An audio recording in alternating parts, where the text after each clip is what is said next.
Welcome to Nurse Practitioners Changing Practice. I'm Dr. Carol Berger. I'm Nina Zimmerman. We are so happy to be with you. We have been on break and trying to revitalize and getting our classes going, but we're anxious to start broadcasting on a weekly basis again. So we hope you tune in. Yes. Today, Nina, I think you and I were going to talk about a little bit about what it's like that first year, so now you've decided to become an NP. You're in that first year. So that first year, to me, when I look at our caseload, and even when I was going through NP school, the first 2 or 3 classes weren't bad. I mean, they were kind of getting to know the role, right. Theory, and it really was kind of like hey, this is very doable. And then what happens in that second year? Right. Yeah, I mean, specifically with health assessment, because you led health assessment for a long time. What is it with health assessment that is so hard?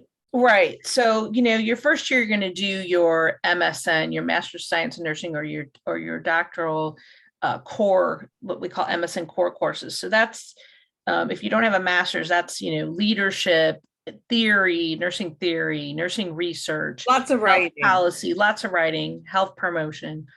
And then by your second year, you get into the clinical, you get into what we call the core NP courses, 3 Ps. So that's advanced assessment, or advanced physical assessment is the P.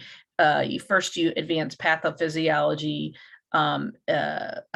advanced pharmacology, where you learn about prescribing and the different medications that are frequently used in primary care. If you're talking about the primary care program, like we always do, just depends on your track. And then the core courses are the same for any track. I mean, the core courses are, and then the 3 Ps are similar, but it depends on the population that you're serving.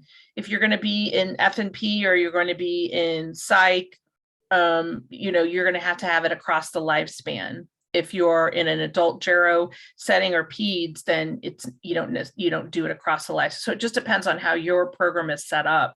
But it has to be per the population you're going to treat. So that's when I noticed, because I taught under your leadership, I taught health assessment for many years. Mm-hmm. And that's when I really saw that the stress level in the students rise. Right. So what is happening here, I think, is that we are now moving out of the arena of what they're kind of comfortable with, and we're starting to talk about assessing, because nurses do assessment all the time. Why is it different when, because they're taught assessment in nursing school? What is the difference now in NP school that makes them so much more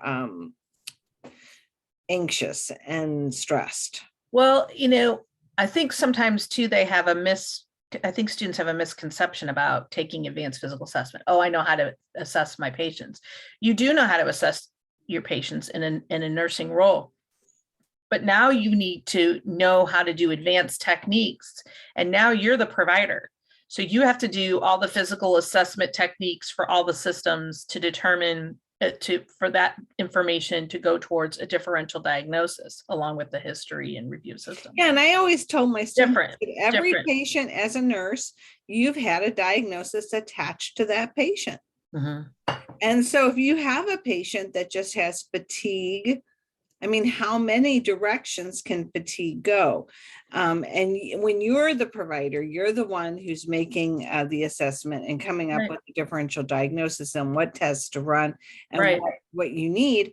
And I think that's where I find nurses are the weakest is in lab results and in radiology, when to order what and how to tease down that differential. And I think they're also sometimes taking this advanced health assessment with Pharm or with Patho, and they're looking at it in a different way. Now they're looking at they're learning the same stuff, because Patho's Patho. Right. I mean, the pathological process of, kidney disease is the pathological process of kidney disease. It Right. didn't change. What changed for me to them is that they're trying to figure out what's wrong with the patient. Right. And so that becomes, and I think that the hours that they spent the first year are not comparable to the time spent the rest of the program. What do you think about that? I agree with that. And I also agree with, you have to practice your skills. You can't assume that, you just read it. And I mean, you have to practice the skills, whether you're online or on campus. You can't just read it and think that when you have a checkoff, you can just do it the first time. You've got to practice your skills, and you have to review how to do them properly. And you have to, understand what's a positive sign or a negative sign, or what's normal, what's abnormal. And all of that takes time in reading and comprehending and putting and actually practicing the skill. So, and documenting it too. I mean, documenting it. Yep. It's going to be documentation that's new and different. It's not the same documentation that you learned in nursing school. Now it's second nature to me now, and I don't ever remember a time that I wouldn't document the way I document. Plus, you have to justify. Right. You have to justify why you want to get this test, why you think you need this to determine what.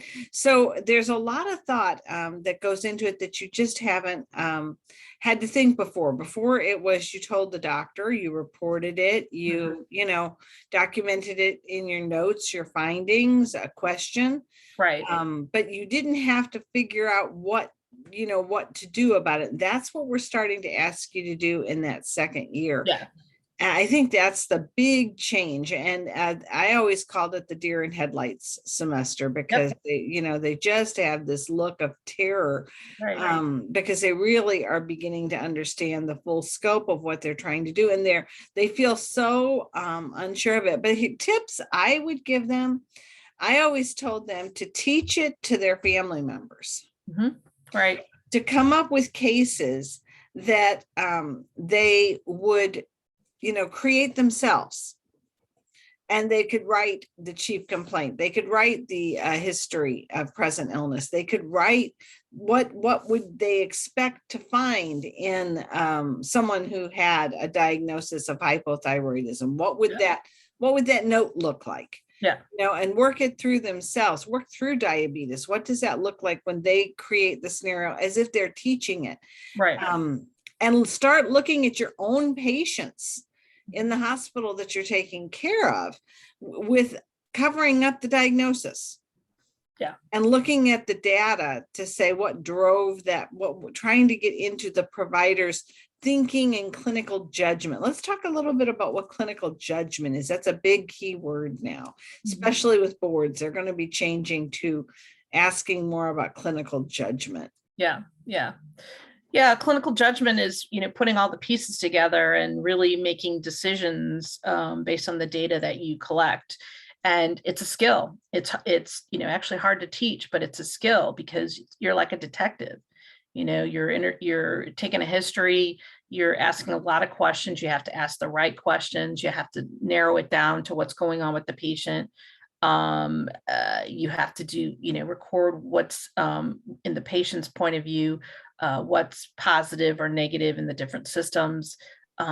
You have to look at vital signs, or, pulse ox, EKG, peak flow. You have to look at data.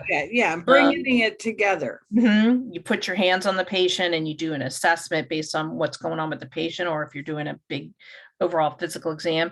And then you have to put all that information together pretty quickly to come up with, first you think about differential, and then you rule out, what you think is not the diagnosis, and you come up with a primary diagnosis, or you come up with just symptoms.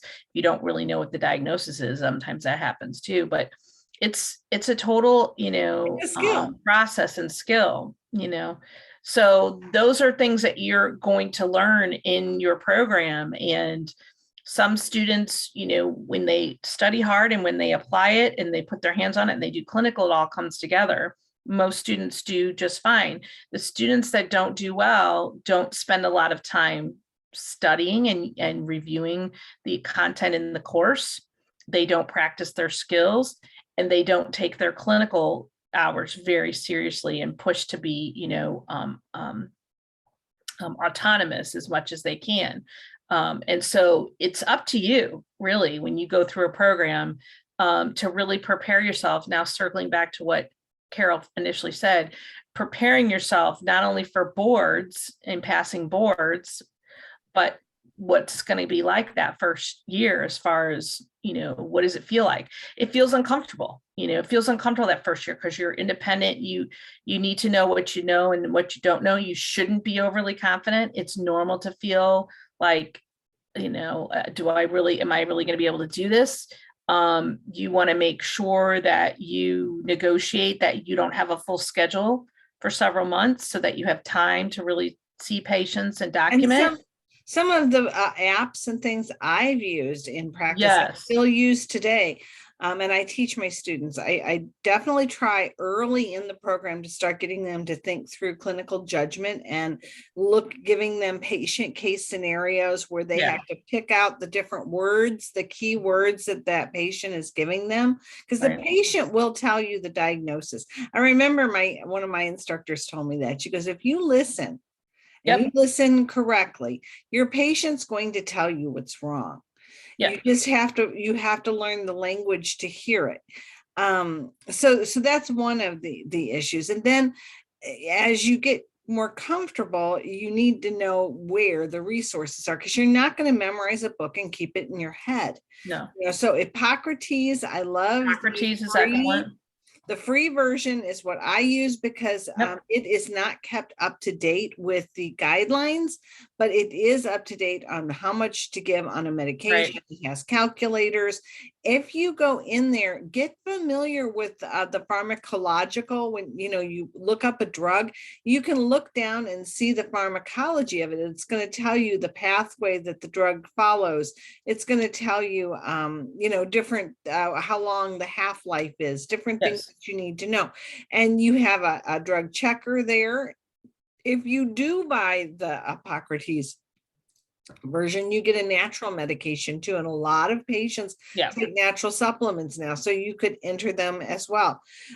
But up to date right now, I think there's a new one that's going to be competing for up to date, but right now up to date is the premium platform. It is, and students ask me this all the time, why can't I cite up to date? And I said, well, up to date's like a repository of information. It didn't create the information. Right. So it's looking at all the most up-to-date research on a specific topic, and it's summarizing it for you, so you don't have to look through all of that. At the end of every article, though, is all of the resources they use. So if you need to go cite, then you go to the original article as if you look that article up and you cite that article. So, that's kind of the two tools I use. Do you use anything else? Yeah, maybe we will even have a session about what we use, but I use, let's see, let me look at my med thing here. I use Hippocrates. I use a derm application that has it's called clinical dermatology. That really helps with derm. I have the STD treatment guidelines. I don't see a lot of STDs, so I always have to look stuff up. And then I have an app it's called Guideline Central, and it has a lot of guidelines in it. I also have a Sanford Guide app, which is for all the antibiotics. But the main one that I use is Hippocrates and Up to Date. Up to Date, I actually have in my EMR. So and a lot of places do. For students, I know they offer 50% off for Up to Date. I don't own any stock in it, but it is, you get a 2-year membership. And I always tell students to wait a little bit toward the end so they have it that first year they're practicing, but a lot of times your employers offer it free. It is that popular of an application. So that's kind of things to help you. If you need to work, and I've heard other instructors say this too, you have to develop an inquiring mind. It's like a puzzle. Yeah. You know, when you first get a puzzle, that puzzle's all spread out and you can't see how all those little pieces could possibly fit together. Right. You know, and then you start working on the border. And then as you keep, well, some people work in the middle, but I mean, I start with the border, right? And then as you keep moving and moving and moving into the inner, it becomes clearer and clearer. Yeah. Another thing I have personally been learning a lot about is functional medicine, which blends well with what we do, trying to get more down to the root cause of illness and using nutrition and lab tests to help us to know, you know, what's really causing that inflammation, what's causing that joint pain, what's causing the different, what can we do holistically? I think nurses are just naturally holistic. Yeah. Yeah. I think that's a really interesting aspect of consideration for practice. That, you know, that first year we'll talk in another session about, you know, your first negotiation or your first NP position, what to look for and how to in negotiation. But you know, that first year you need to have a lot of tools with you. You need to be open to keeping up with latest guidelines. So read announcements. When your instructors put announcements in the course, they do it for a reason. Yeah. I found that a lot of times students just don't read the announcements and they give valuable information.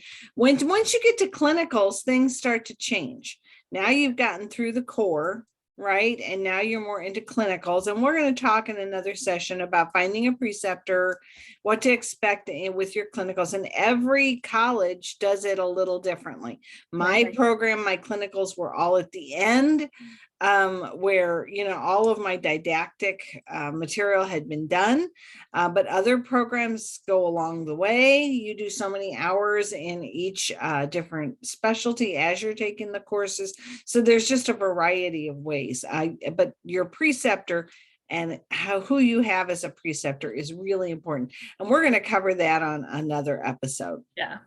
But our final thoughts, I really think we should say is this is an amazing time to become a nurse practitioner. I know the nurses that are listening to this are burned out and they're fed up, and COVID has taken a toll and staffing has taken a toll and you're mentally and physically exhausted. But this is a great time to go to be, if you want to become an advanced clinician, to go to school. There's still a lot of jobs open. There's more jobs opening, more coming. There's lots of need throughout the country. And I think, you know, it would revive your way of thinking about nursing. So if you're thinking, I don't know if I should do it, this is a great time because it's going to take you about 2.5, 3 years to do it. No, right? And it is the best decision I ever made in my life. I know we talked about this before. Maybe we put in a lot of hours at school and we did have to sacrifice some family time to get through the program. Not that you know, can't have a life, but you definitely have to put effort into at least the last 2 years for sure of the program to get through it. And then your first year of an NP is stressful too, first couple of years really, because you're just getting your feet wet and learning. But once you settle into this role, you will never regret. Now you can't take that knowledge away. You now can think like a provider, and you brought with you all the wonderful things that made you a great nurse.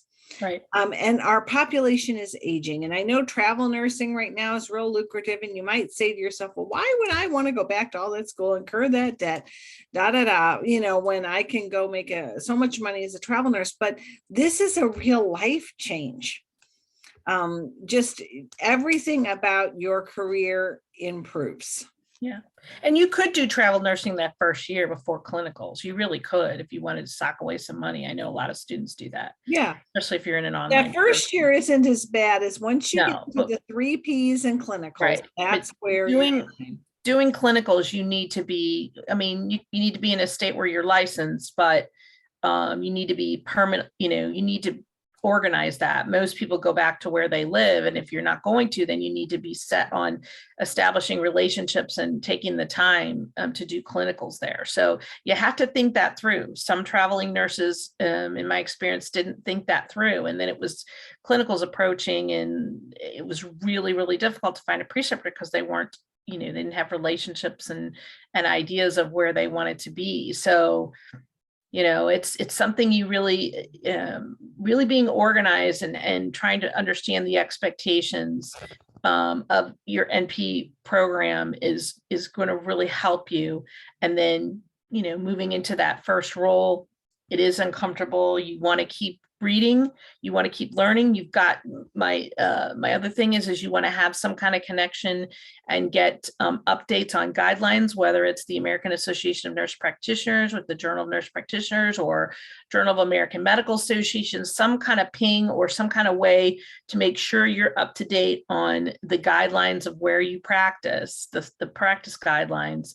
And then of course, you've got your guidelines in your facility, but those are the tips of, the general tips about preparing and expectations of being in an NP program. And then how does that meld into your first year expectation? So we'll talk more about that first job, that first contract. Definitely that'll be another session. I think that will be very helpful. Maybe, I think that that'll be more detailed in talking about that first job in as far as looking for one,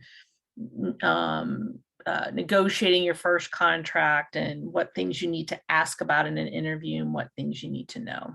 So. Yeah. Well, next week, I think we're going to cover clinicals and preceptors. Yes. That's going to be our next thing. And I know a lot of you have trouble getting preceptors. What is I precept? I know Nina has precepted. Yes. So we can definitely tell you from a preceptor's point of view, what we're looking for in a student, and what you can expect, what that is going to teach you, what that's going to open your eyes to, and that those clinical experiences. What is that clinical experience like in your studies? How are you bringing it all together to get you prepared for boards, and the best ways to prepare for boards? Okay, so from this time to next, we hope you have a great week.